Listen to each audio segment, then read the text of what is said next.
Bien-aimés dans le Seigneur, bonjour.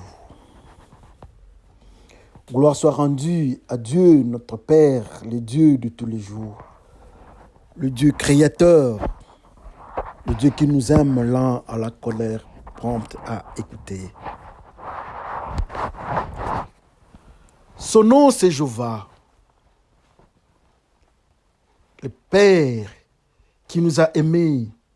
La Bible nous dit que Dieu a tant aimé le monde qu'il a donné son Fils unique, afin que quiconque croit en lui ne périsse point, mais qu'il ait la vie éternelle. N'est-ce pas, c'est merveilleux? Aujourd'hui, le 13 septembre 2020, le dimanche, c'est votre frère Bifolo Bifoulou du ministère des Larmes Bleues qui vient au-devant de vous pour qu'on se parle un peu. Alors, notre exhortation de ce jour, comme on a toujours l'habitude, de 35 minutes, notre exhortation de ce jour est intitulée « L'opposition des Dagons ». Alors, avant de commencer notre exhortation de ce jour, l'opposition des Dagons, nous nous laissons entre la main du Seigneur, prions le Seigneur. Le Dieu merveilleux, le Dieu de la révélation par le Saint-Esprit. Le Dieu de tous les jours qui est Alpha, qui est Oméga, qui est le début, qui est la fin. Mais voici au-devant de toi pour te dire merci. Merci pour la vie que tu m'as donnée, la vie éternelle en ton Fils Jésus-Christ. Merci pour le pardon de nos péchés. Merci. Merci parce que le Saint-Esprit est en train de faire son travail et il nous enseigne. Merci parce que nous avons la grâce d'entendre cette exhortation. C'est une grâce. Laisse que ce que nous allons entendre aujourd'hui soit sous ton contrôle. Que le sang de l'agneau nous couvre et que cet environnement soit marqué par sa présence. Père, par le nom de Jésus-Christ, nous te glorifions. Nous disons Amen. Bien-aimés dans le Seigneur, ça nous fait la joie encore, comme je disais, Bifolo Bifoulou.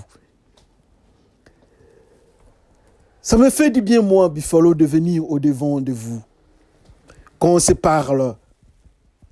Alors, notre exhortation de tes jours, comme je disais, notre exhortation de tes jours, nous avons deux petits textes. Le premier texte, c'est dans le premier livre de Samuel du 7, à son 49e verset. 1 Samuel 17, 49e verset. Lisons par le nom de notre Seigneur Jésus-Christ. Il mit la main dans sa gibecière, il prit une pierre et la lança avec sa fronde. Il frappa le Philistin au front et la pierre s'enfonça dans le front du Philistin qui tomba le visage contre terre et nous disons Amen. Le deuxième texte que nous avons, c'est toujours dans le premier livre de Samuel. Le premier livre de Samuel, 5e chapitre, du 3e verset jusqu'au 4e. Lisons par le nom de notre Seigneur Jésus-Christ. Le lendemain, les Asdodiens qui s'étaient levés de bon matin trouvèrent Dagon étendu la face contre terre devant l'arche de l'Éternel. Ils prirent Dagon et le remirent à sa place. Le lendemain encore, s'étant levés de beau matin, ils trouvèrent Dagon et étendu la face contre terre devant l'arche de l'Éternel. La tête de Dagon et ses deux pieds et ses deux mains étaient abattus sur le seuil et il lui restait que les troncs et nous disons tous Amen. Nous avons des textes aujourd'hui.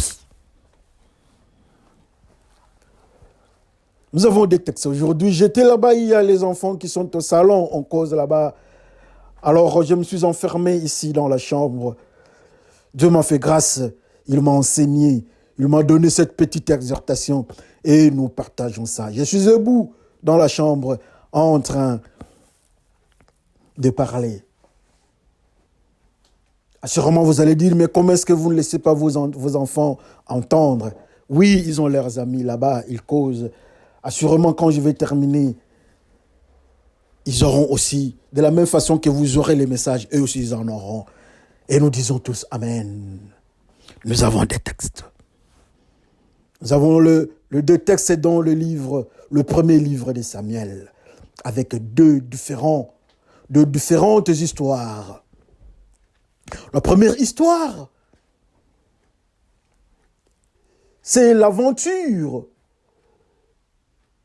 de Goliath avec l'armée philistine qui vient en face des enfants d'Israël. Il y a Goliath qui se présente au devant de l'armée israélienne. Le roi a rejeté Saoul, ne sachant quoi faire. 40 jours au devant de Goliath tient face. Personne ne peut montrer son doigt. Personne ne peut se mettre debout pour affronter ces soldats, ces géants, ces fils d'Anak. Personne ne pouvait faire face à lui. Tout le monde s'est replié. La Bible nous dit que David, le oint de Dieu, vient. Il dit, je vais frapper cet homme. Il a approché et c'était fait. La Bible nous dit qu'il a ramassé 5 pierres. 5 pierres rondes. Il l'a mis dans sa gibecière. Et il a pris une. Il l'a mis dans sa fronde. Et il a tiré sur l'homme. Et voilà, l'homme a reçu la pierre en face. L'homme est tombé. Goliath, le géant, le fils d'Anak, est tombé. Avec une précision que j'ai aimée, qui parle et qui parle beaucoup. Voilà, la Bible nous dit que Goliath est tombé visage ou bien face contre terre. Face contre terre. Le jeune homme David court vite prenant. Il prend l'épée de Goliath et il coupa sa tête. Le deuxième texte que nous avons, c'est l'histoire de l'arche de l'Éternel qui est pris par les ennemis d'Israël. Il récupère l'arche de l'Éternel pour une longue période. Et cette fois-là,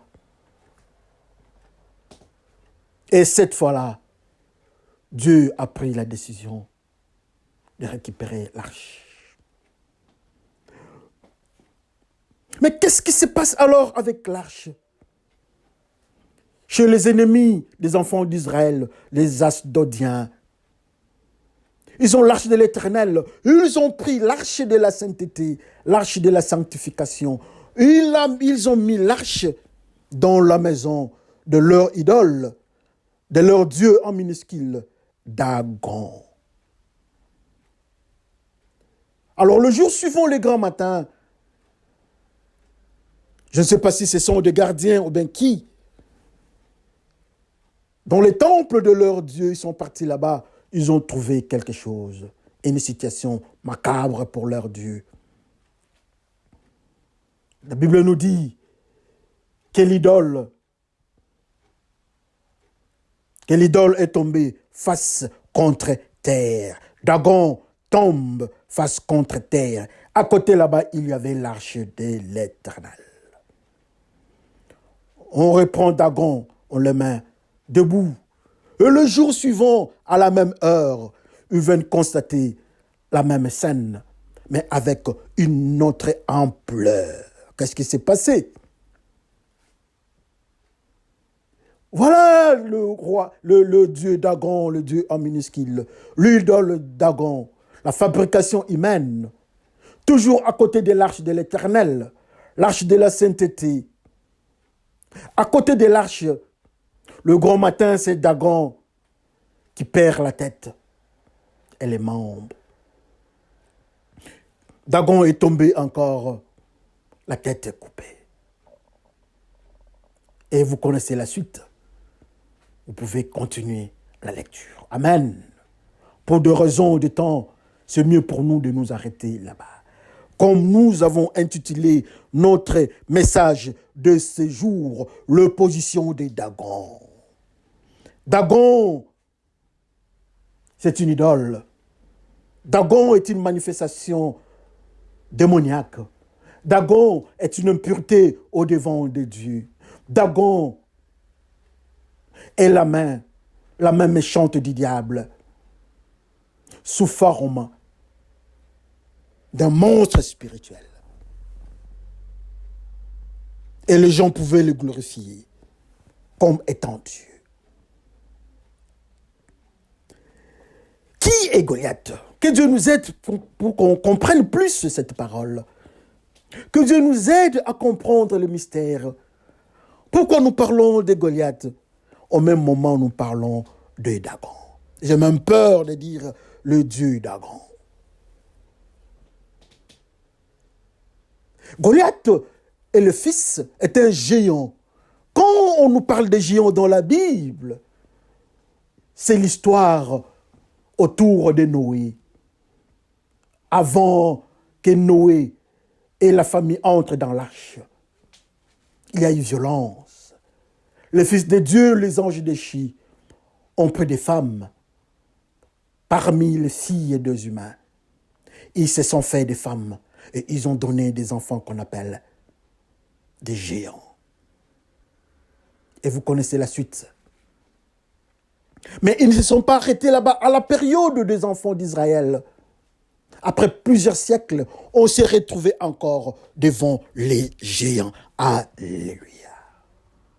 Jusqu'à présent, nous sommes en train de mettre des bases dans notre exhortation de ces jours. C'est très intéressant de voir ces enfants d'Israël. C'est très intéressant de voir leur environnement. Autour d'eux, il y a un mystère d'impureté. En face d'eux, il y a un mystère d'impureté. Mais ces mystères-là d'impureté sont caractérisés par une attaque vers les enfants d'Israël. Et voilà, Goliath est l'un de ces mystères-là. Alléluia. Goliath attaque les enfants d'Israël. Mais commençons par Dagon. L'arche de l'Éternel, c'est la pureté. L'arche de l'Éternel, c'est la grandeur. L'arche de l'Éternel, c'est la main puissante de Dieu. La Bible nous dit que Dieu parlait juste au niveau de l'arche de l'Éternel. Au niveau du propitiatoire, Dieu parlait. Et il parlait à Moïse. Mais voilà, les ennemis des enfants d'Israël ont pris l'arche de l'Éternel. Ils sont partis mettre ça dans les impuretés. En face de l'arche de l'Éternel, en face de l'impureté, ou bien l'impureté en face de l'Éternel, il y a une réaction qui s'est passée. Je ne sais pas s'il faut parler d'une réaction spirituelle, une réaction physico-chimique, une réaction mathématique. Je ne sais pas, mais quelque chose s'était passé. Il y a Dieu, il y a la pureté, il y a la sanctification, mais à côté de lui, il y a quelqu'un, il y a une impureté en train de défier la grandeur de Dieu. La conséquence, la première conséquence.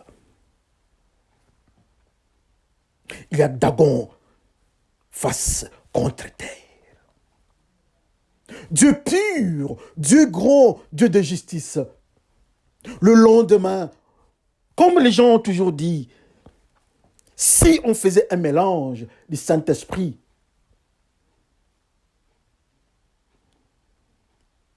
ou bien l'impureté et la pureté, qu'est-ce que ça donne? Le résultat est là. Il y a Dagon à côté de Dieu. à côté de l'arche de l'Éternel, à côté de la grandeur, il y a une réaction. Dagon face contre terre. Ça doit beaucoup nous enseigner. Ça doit nous amener quelque part à comprendre. Quand nous venons au-devant de Dieu, quand nous approchons Dieu, quand nous voulons voir Dieu, assurément, nous avons quelque chose avec nous. Assurément, nous avons une force avec nous. Assurément, nous avons un certain comportement avec nous. Mais ces comportements-là doivent être caractérisés par deux phénomènes. L'un ou l'autre. Ou bien c'est un comportement qui vient de Dieu, ou bien c'est un comportement qui est impur, qui ne vient pas de Dieu. Dans cette situation présente, nous parlons de Dagon. Dans cette situation, nous parlons de cette idole au-devant, à côté de Dieu. Combien aujourd'hui dans la maison de Dieu?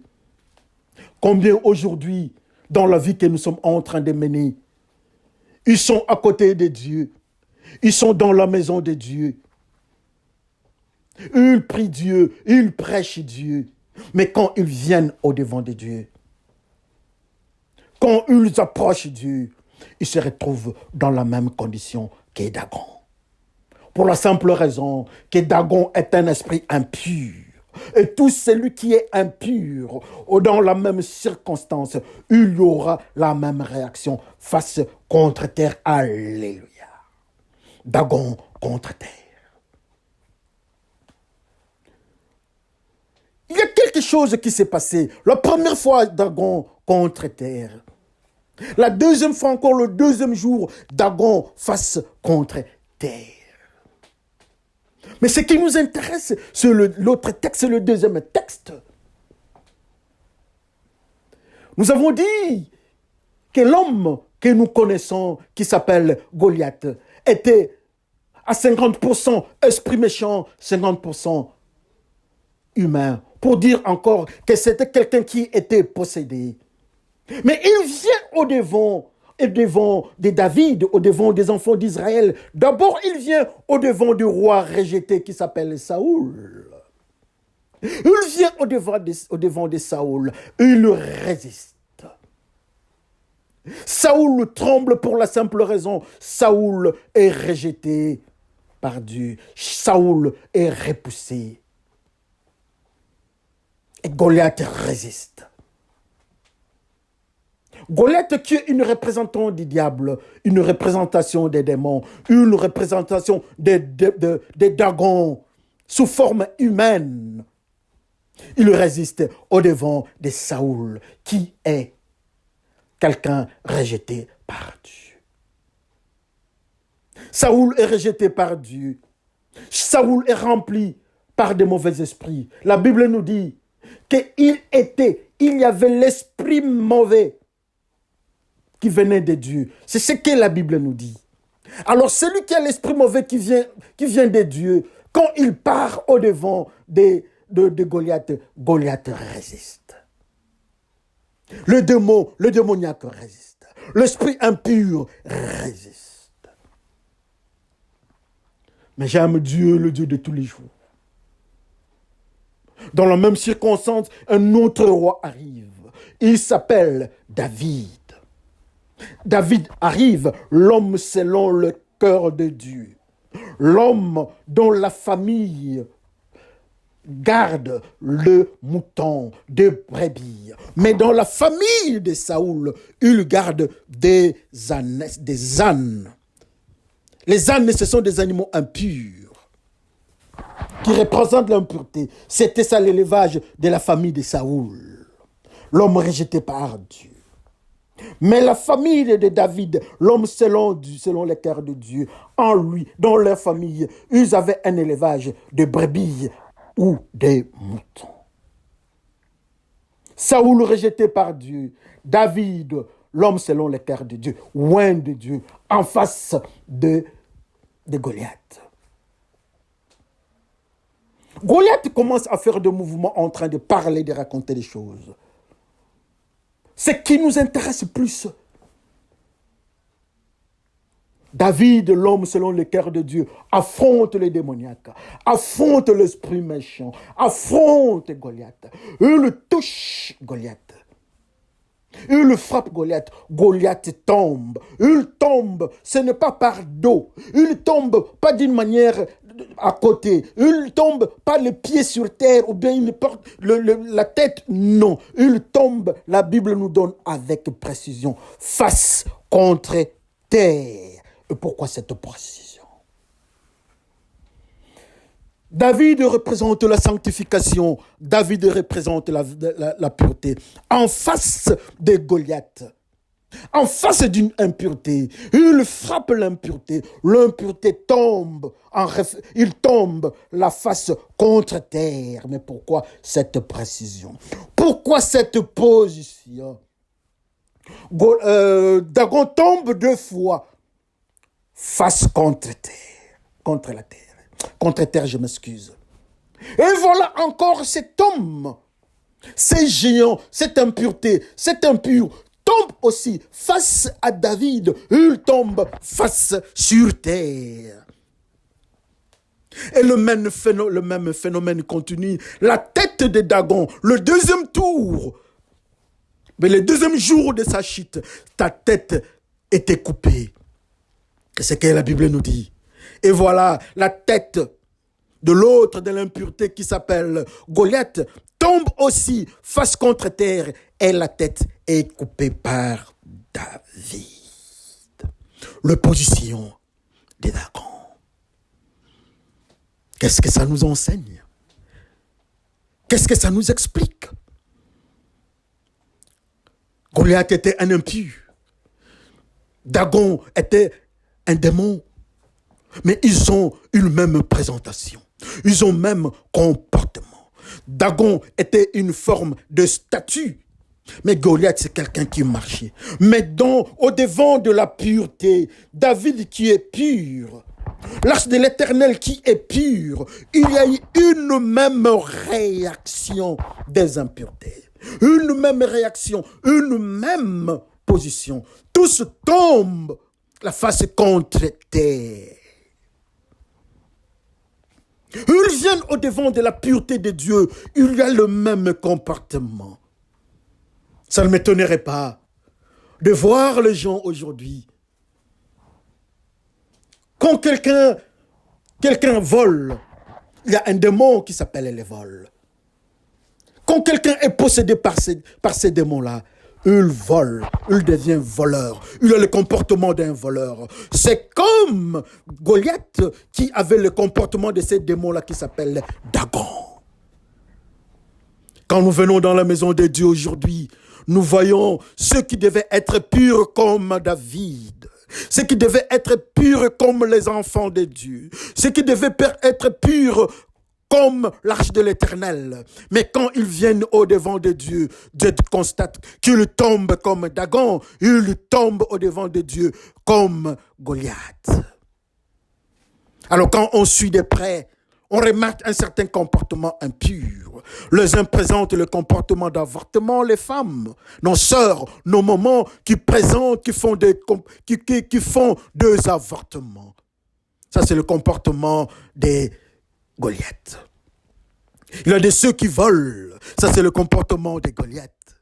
Il y a de ceux qui tuent. Ça, c'est le comportement des Goliath. Mais quand nous tournons, nous regardons de l'autre côté, nous trouvons qu'ils sont possédés comme Goliath qui était possédé.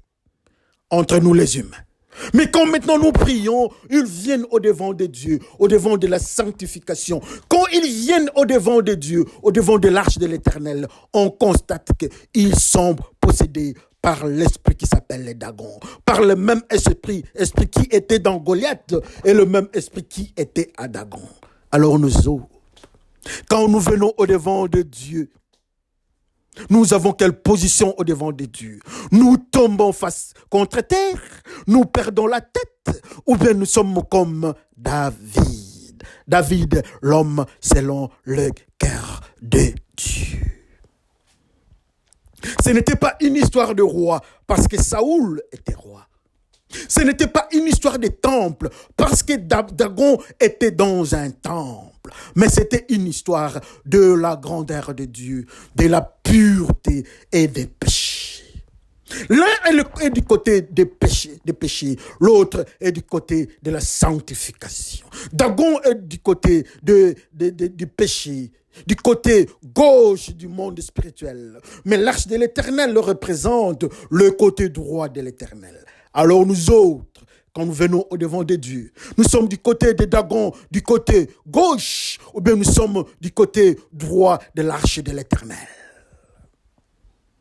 Quand nous venons avec nos prières au-devant de Dieu, est-ce que Dieu nous donne le côté de l'arche de l'Éternel, ou bien nous sommes du côté de Dagon, là où l'homme tombe face contre terre? Quand nous venons au-devant de Dieu avec des partenariats à l'église, c'est pas mal. Dieu ne refuse pas ça. Dieu ne rejette pas ça. Mais il y a un principe quand nous venons au-devant de Dieu. Nous venons en tant que Dagon ou bien nous venons en tant que l'arche de l'Éternel. Quand nous venons au-devant de Dieu, nous venons en tant que Goliath ou bien nous venons en tant que David. David, l'homme selon le cœur de Dieu. David, l'homme qui est un berger. David, l'homme qui a maîtrisé les lions et l'ours. Alors nous autres, au-devant de Goliath, on nous appelle David, ou bien on nous appelle Saoul. Au-devant de Goliath, Saoul ne tient pas les coups pour la simple raison qu'il est rejeté par Dieu. Il ne peut pas chasser les esprits de Dagon. Il ne peut pas chasser les esprits de Goliath. Malgré le parler en langue, malgré le nom qu'on lui a donné, on dit qu'il était roi. Saoul était roi, mais au-devant de Goliath, ce n'était pas une histoire d'être roi, mais c'était une histoire de la crainte de Dieu, de la pureté de Dieu. Quand nous venons au-devant des démons, nous pouvons être pasteurs, nous pouvons être anciens, nous pouvons être diacres, nous pouvons être choristes, nous pouvons parler en langue, nous pouvons être dans le service de protocole, nous pouvons être dans le service des chansons ou bien la chorale, nous pouvons être apôtres, nous pouvons être évêques, nous pouvons être tout ce que nous voulons être. Mais le principe est simple, nous sommes face à Goliath, nous sommes Saoul ou bien nous sommes David. Les démons sont en train de nous regarder. L'esprit de Dagon est en train de nous regarder. Dagon nous regarde chaque jour. Il constate un certain comportement. Il constate ce que les humains ne peuvent pas peut-être constater. Ce que les humains peuvent accepter. Acceptons ça comme tel. Mais de l'autre côté, le principe de Dagon, le principe de Goliath, n'acceptez pas. Ou bien vous êtes de David, l'homme selon le cœur de Dieu, ou bien vous êtes comme Saoul, rejeté par Dieu. Ou l'opposition de Dagon. Dagon face contre terre. Ils ont pris Dieu, ils ont pris la grandeur de Dieu, la gloire de Dieu, ils ont amené dans leur temple, dans le temple des Dagon. Ils ont mis Dieu dans le temple des Dagon. Ils n'ont pas eu peur, mais Dieu a prouvé que Dagon était une impureté. Dieu a prouvé qu'il ne pouvait pas rester à la même place, dans le même environnement que Dagon. Et Dagon était face contre terre. Une communauté avec leur Dieu en minuscule qui s'appelle les Dagon. Et ces lieux-là qui se rencontrent, on appelle ça temple, on appelle ça église. Il n'y a pas de problème. Il n'y a pas de problème. Mais quand nous appelons le Saint-Esprit, quand le Saint-Esprit est en train de tourner, quand il vient dans notre église, il le trouve quoi? C'est une place où il doit se mettre, ou bien dans cette place-là, il constate qu'il y a Dagon. Dans des églises aujourd'hui, souvent quand nous regardons, nous trouvons que c'est un temple. On a écrit, on donne le nom de la Bible, on met la croix, il n'y a pas de problème, c'est un temple. Alors c'est un temple de Dagon ou bien c'est le temple du Saint-Esprit. Dagon face contre terre. Nous venons dans des églises, nous trouvons des gens avec des uniformes, nous trouvons des gens dans des positions que nous ne savons pas des fois comment définir ça. Nous voyons des choses dans des églises. Nous voyons l'abomination dans des églises. On accepte des homosexuels dans des églises. Ça, il n'y a pas de problème. Ce sont leurs églises, ce sont leurs temples. Assurément, ce sont des temples que nous appelons dans le monde spirituel le temple des Dagons. Le temple des Dagons. Dans le temple des Dagons, jamais on peut mettre l'arche de l'Éternel. Dans le temple des Dagons, jamais on peut garder la sanctification de l'Éternel. On peut appeler temple, on peut appeler église, on peut appeler cathédrale, on peut appeler tout ce que nous voulons. Mais si c'est un milieu impur, sachez bien, ça s'appelle le temple des Dagons. Quand vous appelez la pureté de Dieu, la pureté de Dieu ne viendra pas. C'est Dagon qui est le maître dans vos églises. C'est Dagon qui est le maître dans nos vies. Mais quand on nous appelle, quand nous venons, nous constatons que nous avons des Bibles avec nous. Nous marchons avec des Bibles. Mais cette Bible-là que nous marchons avec, la sanctification que nous marchons avec dans la parole de Dieu, est-ce que ça ne nous condamne pas? On a mis l'arche de l'Éternel à côté de Dagon. L'arche a condamné Dagon. Et Dagon a présenté sa position, a présenté, s'est manifesté comme il s'est manifesté chez Goliath. Alors quand toi tu viens au devant de Dieu, tu as la manifestation du Saint-Esprit ou bien tu as la manifestation de Dagon en Goliath, face contre terre.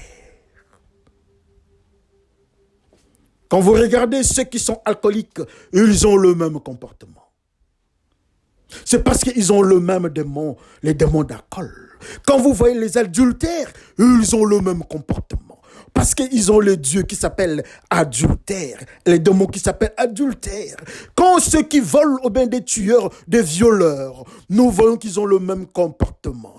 Quand nous voyons ceux qui sont dans les mensonges, ils ont le même Dieu, avec le même comportement. Quand nous voyons ceux qui sont dans la fornication adultère, le film pornographique, ils ont le même Dieu, ou ils ont le même Dieu en minuscule.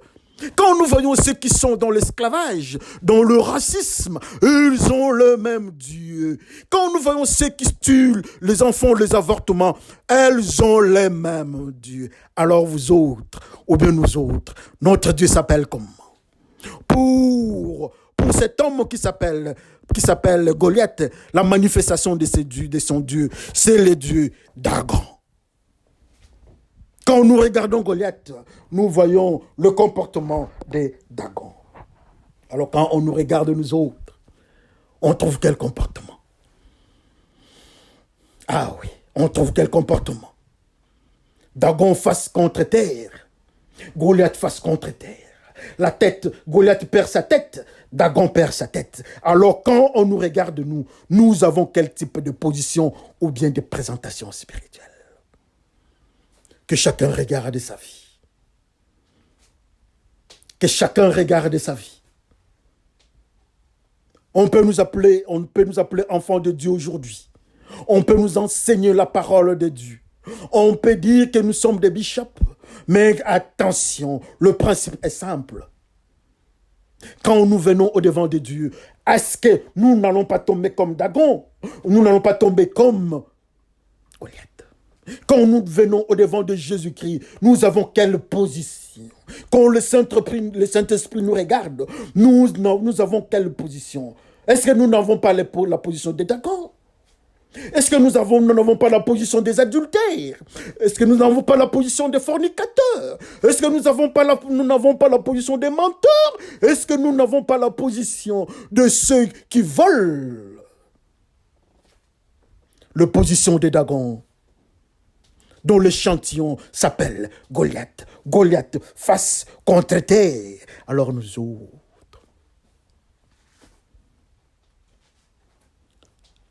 autres, face au Saint-Esprit, face à l'arche de l'Éternel, Dagon face contre terre. Alors nous autres, en face du Saint-Esprit, nous ne serons pas face contre terre. Goliath face contre terre, en face de David, l'homme selon le cœur de Dieu, l'homme selon la grandeur de Dieu. Alors nous autres, quand nous venons au devant de Jésus-Christ, qui est représenté par David, est-ce que nous ne serons pas la face contre terre? Que chacun regarde sa vie. Que chacun regarde sa vie. La position, l'opposition des Dagon. Que le Seigneur vous bénisse. Prions le Seigneur. Le Dieu merveilleux, le Dieu de tous les jours. Le Dieu qui nous a toujours enseigné, le Dieu qui nous a toujours parlé. Oui, Seigneur, nous constatons une chose. Nous constatons le malheur. Dans nos comportements, nous avons souvent des positions de Dagon, comme Goliath. Mais la délivrance ne viendra que de Jésus-Christ. Nous voulons passer de l'autre côté de l'armée israélienne. Pardonne-nous, Seigneur Jésus-Christ, délivre-nous. Que le sang de la croix nous lave, que ça nous donne une position normale, une position différente de celle de Dagon et celle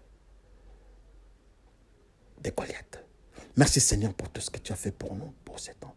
Au nom de Jésus-Christ, Père, nous te glorifions. Nous disons Amen. Que le Seigneur vous bénisse. À nous revoir les jours à venir. Soyez bénis tous. Merci.